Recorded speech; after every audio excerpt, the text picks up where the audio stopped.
natutunghayan natin ang kwento ng isang kabataan na hindi naging hadlang ang kanyang edad at murang isip upang sumunod sa Diyos at lumaban sa hamon ng buhay. Dito, sa bayan ng Israel, noong panahon ni Propeta Samuel, ang mga hari na kanyang tinatalaga ay siyang pinili at nagmula sa kalooban ni Yahweh. At ang kanyang kasalukuyang binasbasan ng kaloob ni Yahweh ay si Haring Saul.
Si Haring Saul ay tagumpay na nakabalik galing sa ginawang paglusog sa bayan ng Amalek. Nagalang ba kayo? Nagalang ba kayo? Dahil ako, tsaka kung nagagalak kayo si Yahweh at si Propeta Samuel dahil sa aming katagumpayan laban sa bayan ng Amalek. Tama ba? Haring Saul, narito si Propeta Samuel. Pasukin mo siya. Sa mga palang araw, Propeta Samuel, pagpalain ka ni Yahweh sapagkat sinunod namin lahat ang inuutos sila. Ano naririnig kong iyakan ng mga tuka at baka? Yan ba? Yan! Yan ang pinili ng aking mga tao na pinakamagandang tupa at baka para gamitin namin at ihandog kay Yahweh. Tumigil ka! Kung una, minamalit mo ang iyong sarili. At ngayon, ikaw ay hari, sapagkat ikaw ang pinili ni Yahweh. At binusak na ng langis. Bakit mo sinumay ang kanyang utos? Mahigpit ang nagbibigay ni Yahweh na susugin ang masamang bayan ng Amalek at mahigpit na sinabi ang pinag-utos na ubusin silang lahat at lahat sila ay kain. Bakit mo sinumay ang utos ni Yahweh? Ito'y malaking kasalanan sa kanya. Hindi ko sinuway si Yahweh. Sinunod ko ang utos niya. Hawakan mo ang aking sandata. Sinunod ko ang binili mo. Sinunod ko ang utos niya na patayin ang lahat ng mga tao kapit sa Amalek. Ganon din nabihagin si Haring Agag. Kaya pagtapos doon, umili kami ng pinakamagandang tupa at baka para kami nihandog sa kanya. Ano hindi namin sinunod si Yahweh? Ang akala mo ba'y mas mainam at gustuhan ni Yahweh ang paghahandog kaysa sa pakikinig at pagsunod sa kanya? Inakbil mo ang kanyang utos. Inakbil ka rin niya bilang isang hari.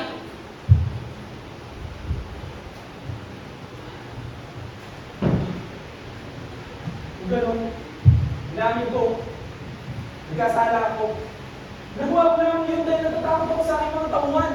Kaya sinunod ko ang kanilang kagustuhan. Dahil nasa nilang magandog kay Yahweh. Patawarin mo ako. At maaari mo ba ako sa mga sumamba Yahweh? Hindi kita masamahan. Dahil sinuway mo si Yahweh, inakbil ka na niya bilang isang hari.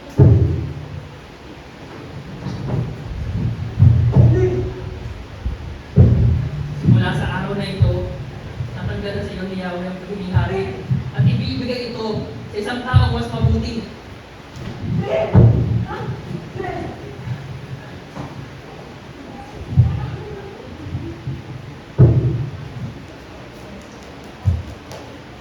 Ang pag-uusap ni Yahweh kay Propeta Samuel para sa pagpili ng magiging bagong hari. Yahweh lang. Bakit? Bakit nagawang sumuway ni Saul sa utos ni Yahweh? Samuel, hanggang kailang ka manunungkot para kay Saul. Itinakwil ko na siya bilang isang hari ng Israel. Ngayon, dala ka ng langis at pumunta ka kay Jesse. Tanda taga Bethlehem, sapagkat ang pinili ko upang maging hari ay isa sa kanyang mga anak. Yahweh, paano ako pupunta roon? Tiyak na patayin ako ni Saul kapag nalaman niya na ako yung paroon. Magdala ka ng baka at sabihin mo maghahandog ka sa akin at kasama mo si Jesse.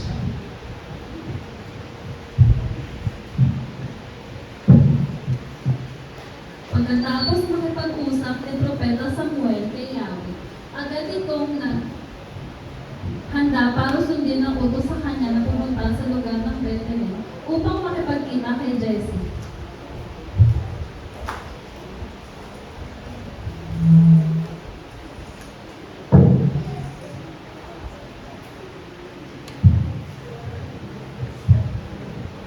Pero Samuel, kapayapaan ba ang pagpunta mo dito?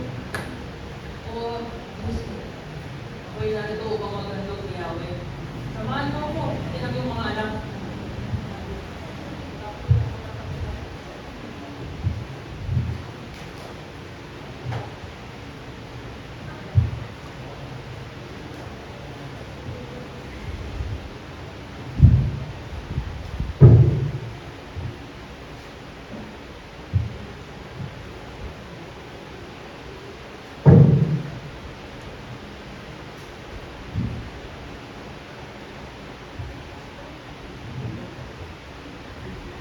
Abinadab, lumapit ka rito.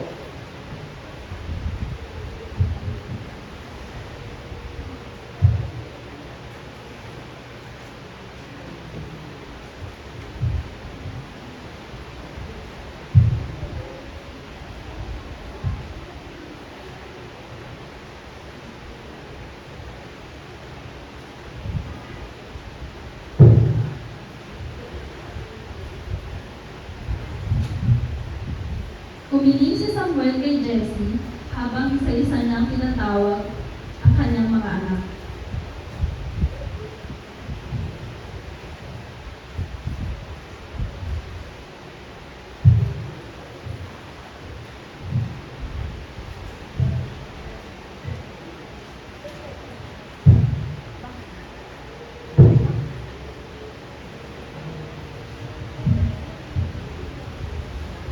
Jesse, meron mo bang anak na wala rito?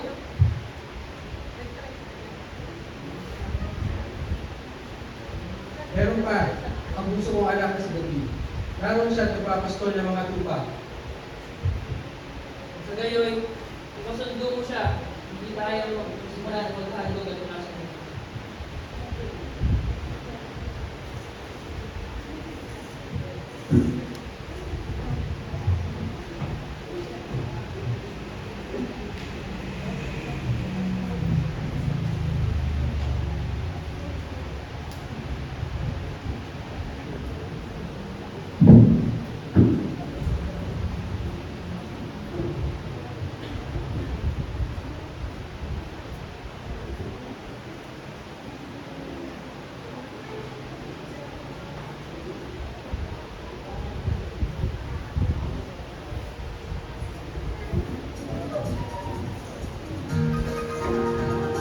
Siya si David, ang bunsong anak ni Jesse.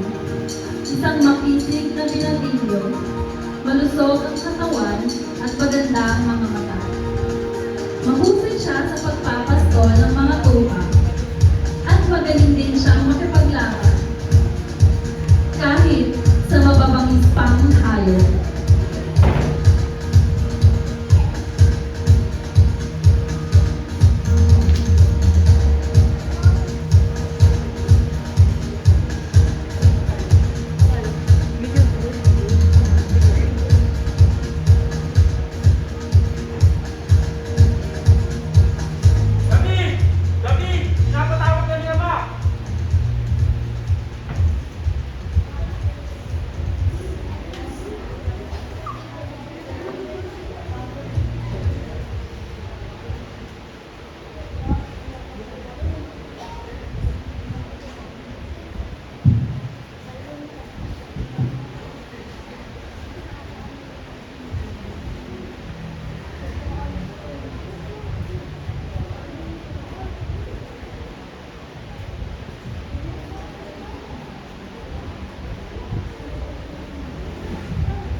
si David sa lugar kung saan naroon sina Propeta Samuel at ang mga anak ni Jesse.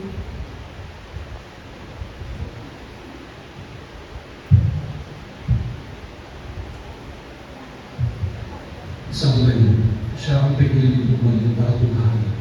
Mas masalo siya at buhusan ng mga.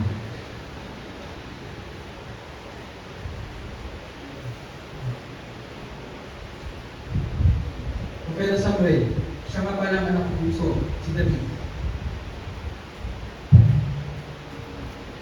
Ikaw pala si David.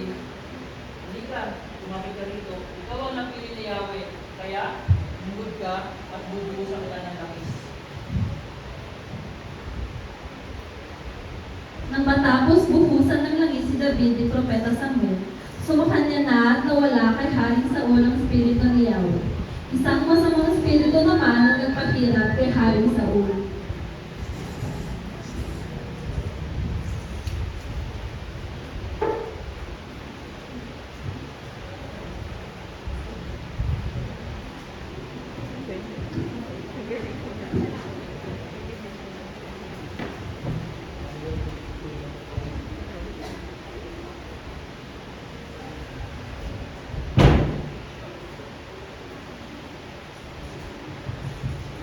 Ah! Ah! Ah! Ano to? Ano to mga ito nararamdaman ko? Ah! Ang pinapahirapan kayo ng masasamang espiritu. Ihanap na po kayo ng makakapagtugtog ng alpa upang maalim kayo. Sige! Bilisan nyo! Si Jessie, talaga kasi, may anak na magaling tumugtog. Kung sino matingin ka, magaling ko sila at hindi maganda na lalaki. Nasaan si Yahweh? Sige!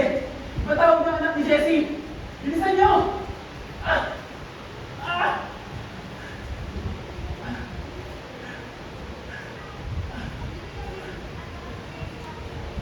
Ito ba si David?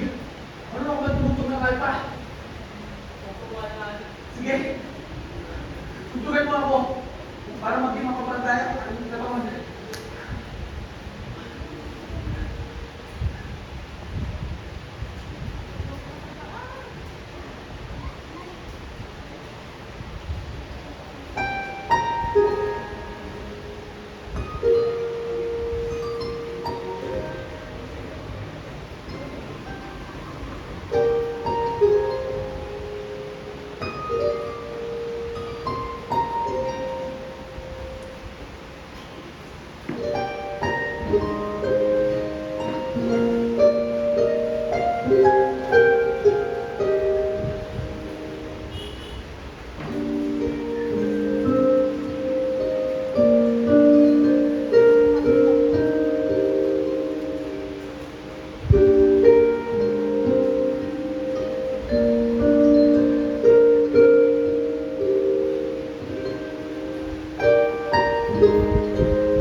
Nagustuhan ni Haring Saul ang pagtugtog sa kanya ni David at ginawa niya itong lingkod na tagapagdala ng kanyang sandali.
Umanap na lang kayo ng isa na ilalaban sa akin.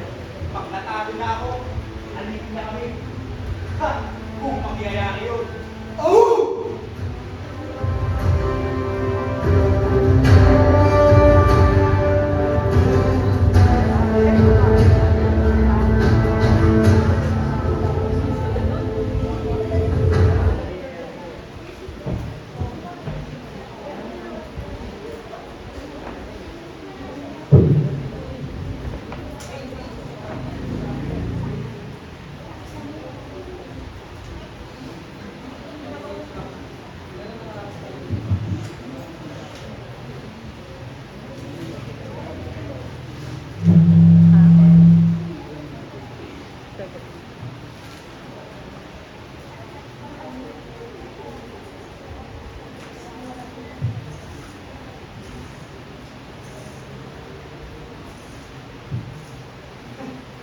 Tignan mo siya.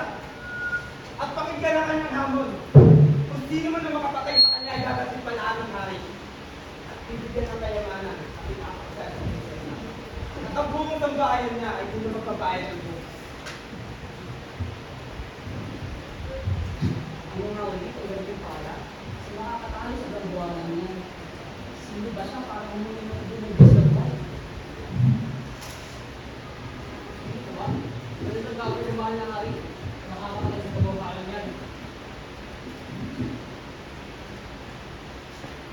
Hoy! David! Anong ginagawa mo dito?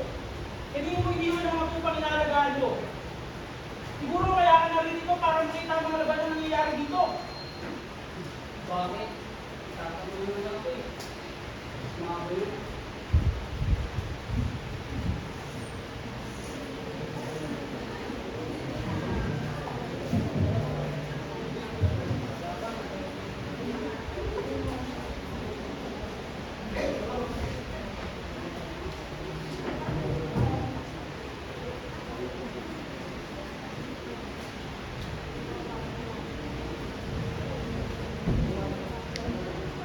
Ang pagharap ni David kay Haring Saul.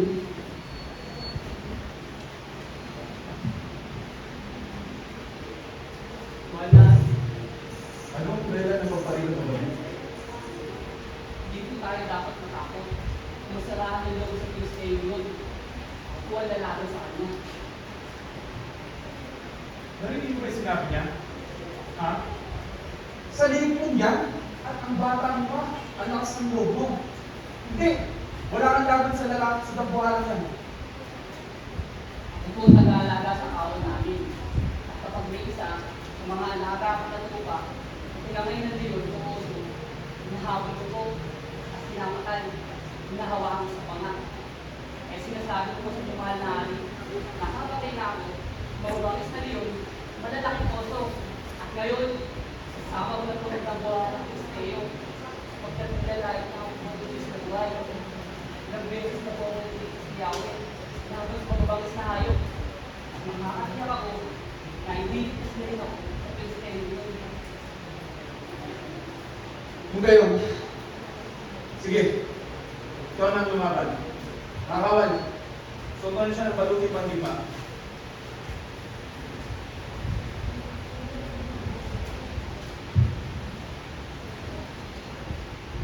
Mahal na hari. Diba? Hindi ko nang gagawin ito dito. Aalis na po ako. At tutulan po ako sa kanya. Ganun ba? Sige, samahan ka niya mga liyagan.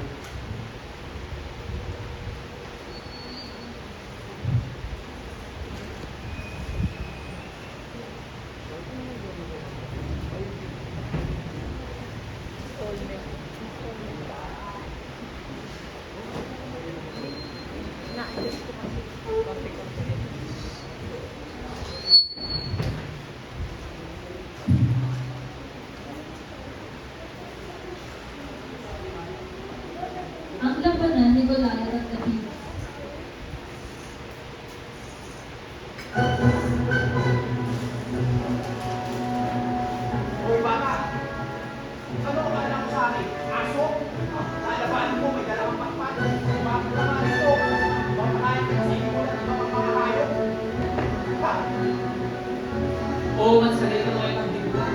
At magaling kang gumamit ng sandata. Ngunit lalabanan kita sa ngalan ni Yahweh. Ang mga pangyarihan ng Diyos ng Israel na iyong inahamak. Kay Yahweh ang laban na to. At alam ko, ibibigay niya sa aking mga kamay. Pababaksakin kita at pupugutan kita ng ulo.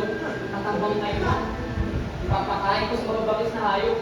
Nang sa gayon, malaman ng buong mundo na may Diyos ang Israel. Grabe mong saksak, bata. Lumapit ka dito. Durugin kita sa mga kamay ko. Kung gusto mo ako lumapit sa'yo.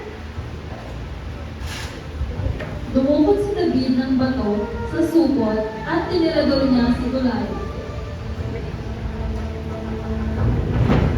Tinamaan ito sa pao at si Goliath ay pasubsob na bumagsak sa lupa. Patakbong lumapit si David kay Goliath, tumayo sa likod. Pinugod ang tapa kay Goliath at pinugutan ng ulo.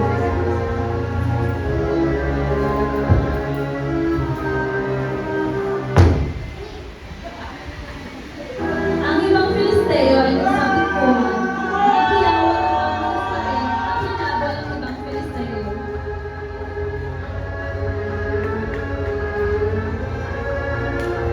Dahil ang Espiritu ng Diyos ay nakay David, tuluyan ng natalo ang malaking mandirigmang si Goliath. Nakabit ng buong Israelita ang matagumpay ang laban sa Filisteo na namumutla sa kanila. Tunay lang hindi pinabayaan ni Yahweh si David at ang kanyang buong bayang Israel.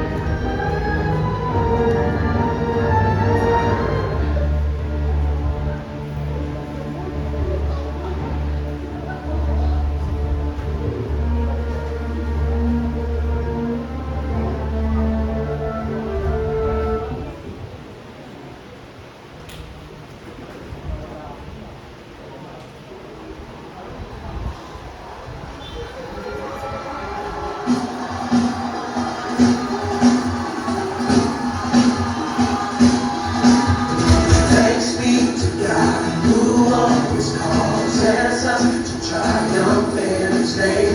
Thanks be to God who always causes us to win. Yeah. Thanks be to God who always causes us to triumph in His name. Thanks be to God. Thanks be to God. We have overcome. Hallelujah. Hallelujah. Overcome by the power of Your name. Jesus, You're the wonderful. Hallelujah. Hallelujah. The one who made a way for us to triumph in His name. Oh, oh, oh, oh.